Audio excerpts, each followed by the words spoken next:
एक ऐसा गांव जहां कोई परिंदा भी बिना इजाजत पंख नहीं फैला सकता था। वहां खौफ का दूसरा नाम था राणा तुंगा। इतना डर कि उसके नाम से लोग थर थर कांपते थे। मगर एक दिन उसी गांव की वीरान सड़कों पर रेस्टार की एंट्री होती है। जैसे ही उसकी काली गाड़ी रुकती है, वो उतरता है और देखता है 4 गुंडे एक मासूम बच्चे को बेरहमी से पीट रहे हैं। रेस्टार ठहरता है मगर कुछ नहीं कहता, बस चुपचाप वहां से निकल जाता है। उसे समझ आ गया था, यहां इंसानियत मर चुकी है। कुछ दिन बाद रेस्टार गांव की गलियों से गुजर रहा होता है। उसकी नजर पड़ती है माया पर, एक सीधी सादी मासूम सी लड़की। एक ही नजर में रेस्टार उसका हो जाता है। जल्द ही उनकी मुलाकातें बढ़ती हैं और एक दिन रेस्टार उसे अपना दिल दे बैठता है।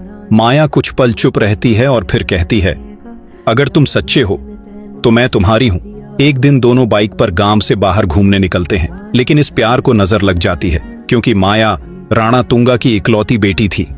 राणा के आदमी दूर से सब देख लेते हैं और जाकर उसे खबर देते हैं, सरकार, आपकी बेटी एक पराये मर्द के साथ देखी गई है, नाम है रेस्टार। ये सुनकर राणा तुंगा आग बबूला हो जाता है। गुस्से में कहता है, उसे जिंदा मत छोड़ना और मेरी बेटी को ले आओ। रास्ते में बाइक से लौटते वक्त रेस्टार को गुंडे घेर लेते हैं। लात, घूंसे, रॉड रेस्टार को अधमरा कर देते हैं और माया को जबरन ले जाते हैं। रेस्टार खून से लथपथ सड़क पर पड़ा रहता है, लेकिन उसकी आंखों में बस एक ही नाम, माया। कुछ दिन बाद गांव में ढोल बजते हैं। शादी का मंडप सज चुका है। माया की जबरदस्ती शादी कराई जा रही है।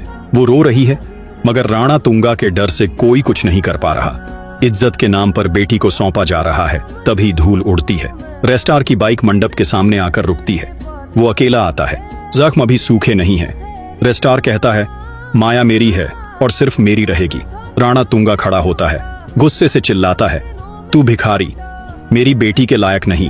तभी अचानक चारों ओर धुआं फैल जाता है। सारी लाइट्स बंद हो जाती हैं। चीखें गूंजने लगती हैं। रेस्टार अंधेरे में अपने जासूसों के साथ मंडप के चारों ओर धावा बोल देता है। गोलियां चलती हैं, गुंडे गिरते हैं। जब धुआं छंटता है, राणा तुंगा जमीन पर लहूलुहान पड़ा होता है। रेस्टार पास आता है, उसका कॉलर पकड़ता है और कहता है, तेरा घमंड तुझसे तेरी दुनिया छीन ले गया। प्यार को कैद नहीं किया जा सकता। माया आजाद थी, है और रहेगी।